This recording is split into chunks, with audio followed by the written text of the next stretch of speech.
You ask Tiger to solve. This deals with linear equations with one unknown. The final result is m equals -32. Let's solve it step by step. Isolate the m.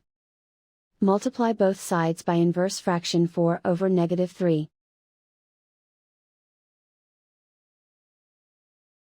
Move the negative sign from the denominator to the numerator. Group like terms. Multiply the coefficients. Simplify the arithmetic.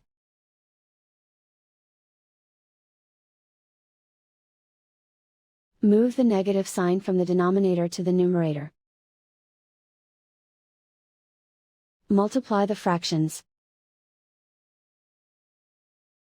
Simplify the arithmetic. And so the final result is m equals -32.